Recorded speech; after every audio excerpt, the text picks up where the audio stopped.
Yeah, you and I could do. Just do a podcast where we'll talk Long Beach. I'll mic you up and we'll go from there. So the story about. So here we go. Content warning. Spoiler alert. I am going to somehow turn this all into a podcast. You are experiencing the raw footage of my Long Beach edition of the Tom Kelly Show. I am here with. Are you shooting my feet? I specifically told you I'm wearing grandpa sneakers, Steve. Specifically told you I'm wearing my grandpa walking shoes. Yes, these are my Nike, not even Nike, they're ASIC. Are you recording? I can't tell with you. Okay, I think Steve's recording. I'm here with Steve Berger, who again is the gateway to our most viral podcast episodes. And we're taking a nostalgic little walk around the west end of Long Beach, which is a drinking neighborhood where my friend Adam Zajac would take me. My friend, ma'am, you just dropped your bag. Ma'am, just if you need it for later. Yeah, there we go. So there we go. Hi, Tom Kelly, helping people with bags. I have a joke for later. Steve, ask me the joke for later when we might get up later. Tom Kelly, helping old bags with bags. Was that a little mean? Yes, it was. So yeah, we are just wandering the west end of Long Beach. You don't. I won't put you on. You can walk around if you. Nope, never mind. You don't care. Sorry, I lost something last night. Hold on. This is the best part. Now you are on. Okay, this is great. So I'm doing a drinking tour of Long Beach for my very successful Instagram. You might have seen me. My name is Matt Rife, and we're doing a drinking tour of Long Beach, and the Cabana is a bar I used to drink at, and now here are three women who were liquored up on St. Patrick's Day. They took off the 18th, and now she's looking for her stuff. What are you looking for? Come on over here. We're going to be best friends now. Oh, no, it's okay. It's okay. Are you a teacher? Are you a teacher? Are you a teacher or a cop? Oh, then we can't put her on TV. Now I got to use the blurry face button. That's okay. I have a blurry face button, so we're not going to put you on. But now that we don't know what district you're calling in sick to,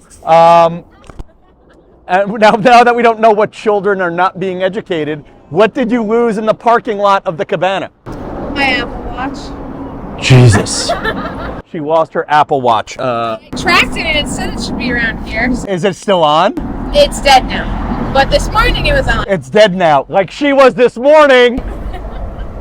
Hi, back to you, drunk person. Who are your friends? Are they teachers too? No. What grade do you teach? High school. Don't tell me. Jeez, don't give away too many details. What do you two do that you called in the day after St. Patrick's Day hungover? I do cybersecurity. I don't feel good. You know what? Are the Russians off today? What the hell's going on? All right, carry on. This is getting boring, but please follow me. And there'll be a shorter version of this with a blurred face. Don't worry. With a blurred face. Oh my God, you're very sweet. Thank you. Nice to meet you. So I have a story about this place that is amazing. My friend John Fallhaber, who is a great field producer. He works at Chris Cuomo's show now. He set me up with this place in the year 2008 when, pre-Hurricane Sandy, so this place was still a big drinking town, and he set me up to run a comedy show here every Thursday. And off season, it's a little rough and tumble. Is that a good phrase? Rough and tumble? And God bless my first night here, I am wondering, the owner hasn't paid me. And he keeps avoiding me every time I try to make small talk with him. And I thought the owner was a good guy, but I didn't know him yet. And the owner is a good guy, but I didn't know him yet. And I say to somebody, I'm like, dude, this guy keeps walking away from me every time I try to get my money. Is he ripping me off? And the person said, no. He's just really drunk and not paying attention. And right on that moment, okay, hang on, we're getting beeped, and it's either a fan. How are ya? There we go. That's either a fan or a guy who hates me. It's going to be one or the other. But we're going to keep recording it because this is a treat. There's a man in a Honda HZX3943. I don't think he's an Uber driver. Are you my Uber? I'm trying to figure it out. So there we go. How are you? Good to see you. So that's either a fan or a hater. And I'm thinking the longer to beep, most likely a hater. He didn't yell, "You're great," like the other guy. So I guess that's a good moment to bring up. So finishing my story, should I even bother finishing the story? So finishing the story, I go to get my money from the guy, and the guy's not giving me the money, and they're like, no, Tom, he's really drunk. And right on cue, he gets up on the table to start dancing, and the table falls over with him. So he was really drunk. And I guess that's a moment. Steve and I are walking around, and we're at that thin line of, not all the times you get recognized, you're actually famous. So that guy either saw us recording and was either trying to screw us up, or that guy was recording and he was celebrating me, but he didn't yell, "You were a great job." Steve, do you think he recognized me? And when I say me, I'm saying us, but I'm really saying me, so you feel good about being included? That's a tough call. I didn't quite understand what he was doing. And if he was a fan, he wouldn't be honking the horn for 20 minutes trying to screw you up. Yeah, he might have just yelled. And if he was a hater, he wouldn't have waved the finger or something, or go back to, he would have said, "You stink, Tom." Right. Yeah, no, that makes sense. So that's the magic of today, and I guess we should walk a bit. So we're walking around Long Beach, and that's been today's podcast. So I guess we should probably show a couple of clips from what's happened today, and then we'll record a wraparound. Is that okay, Steve? Sounds good. There you go.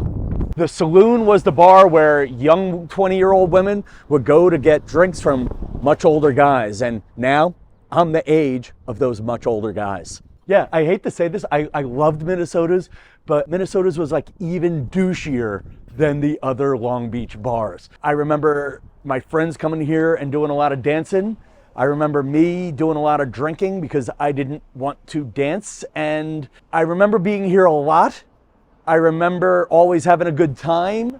And I don't remember anything good happening, but then again, I don't remember much of anything that happened here. All of my nights in the early 2000s ended at the Inn. They had great live music, and there was nothing like that moment at 3 a.m. when the lights would go on and you'd realize that all the women you were flirting with who turned you down were the same women who turned you down last weekend. West End Pizza. I can't tell you how many of my nights ended here while waiting for a cab. A cab was like an Uber, but you couldn't get it on your phone. And back then we didn't have phones, we had beepers. Yo, come on, I need that. Is that your place? Oh, listen, if you own the place here, yelling across the street makes me love you and promote something. Yeah, let's do that. Let's just keep yelling. Wait, real quick, you're my age. What bar is the biggest disaster here? I'm trying to remember. I'm coming. This is what I do. I just yell at fans across the street. But you see what I'm saying now? Now, this guy yelling right now probably just got me to go buy the house across the street from my parents in Massapequa. I'll be honest, folks. If you see me, 3, 2, 1. Hey, folks, and if you see me out on Long Island, feel free to yell hi, because every time you yell hi, it gets me closer to buying a house closer to my parents. Fifth generation Long Beach. Fifth generation Long Beach. I'm trying to figure out What do you want to know? what bar is the, oh my God, I've made a wrong decision bar at the end of the night. I'm 48 years old. No, I'm the same age. Like what? I'm past that. And can I give you one? Hang on to that. There we go. That might work or might not. I don't want to be in it. No, you don't want to be in? Okay. But real good. But like, So look, see, like when we were younger, what was the bad decision bar? Was it Minnesota's? Minnesota's. Like I never had a good time at Minnesota's. Minnesota's, the Inn. Always The had Inn? good times. Long Beach isn't as exciting as it was in the 90s and 2000s. Back then, all of these houses were little flop houses that were rented out to 20-year-olds. Now, they're $1.2 million mansions, and they're calling Long Beach the New Hamptons. You're closer, you're in your 30s at least. It used to be house parties here, and now it's moms with babies here. You want to be in it? I'm very famous. Okay. Okay, I love you. Could you just stay there for a second? No, this is perfect. You're gonna be this big. I swear, I'm famous, and you're gonna I'm Tom Kelly. Yes, I'm not famous, but because real famous people don't yell, "I'm famous," but I'm good. I'm charming. What's your baby's name? 3, 2, 1. Yeah, no, yeah. Just listen. Poke out for the joke, because this is the joke. You run out if you want to run out. When I was young, when I was in my 20s. When I was in my 20s, bungalows like these were rented out like kids. Oh, fuck. When I was in my 20s, we would rent out, 3, 2, 1. When I was in my 20s, I had friends who would rent out bungalows like these and throw raging parties. Now, I know what I'm saying. 3, 2, 1. When I was in my 20s, bungalows like these were rented out by kids in their 20s who would throw raging parties. And now, after Hurricane Sandy, those bungalows have been lifted up into the air and they're owned by happy couples in their 30s who don't want to move to mainland Long Island. So, whatever the hell happened, that's the end of the show. We met some interesting people. We at least got a good 90-second TikTok out of all that footage, right, Steve? Yeah, at least. At least a 90-second TikTok. And, so that's the fun thing about, listen, I'll do a longer podcast later. I had a real estate opportunity that I don't know if I want to take coming up. And you get into the joy of this podcast and you guys who have been supporting me, and maybe is Long Island calling me back? When that guy, Kieran, or whatever the hell his name was from the pizza place, yelled, I'm like, maybe Long Island wants me. They do. But then the other guy just blaring the horn makes me think, maybe this is why I don't want to live here. Yes. Like, is the secret to my future the very town from which I've been trying to escape my whole life? That will be debated more next week. So listen. Well, here, I'll sell Long Island to you. Yeah? You know how expensive it is on Long Island to live? How expensive? Oh, you know. Yeah, I do know how taxes are high. expensive, yeah. It's really expensive to live here. Yes. Know why people live here? Why? Because they want to. Because it's great. There's a lot that sucks. Yeah. But it's great. Yeah. Listen, there's also the fantasy of my dream girl in Jacksonville calls me up and says, Tom, get the hell out of here. And I could have that same life for 20 grand less a year in taxes. But you're in Jacksonville. Steve wins the podcast. How much local content are you getting in Jacksonville? Good point. Good point. So, folks, you've sold me, Long Beach. Good night, New York.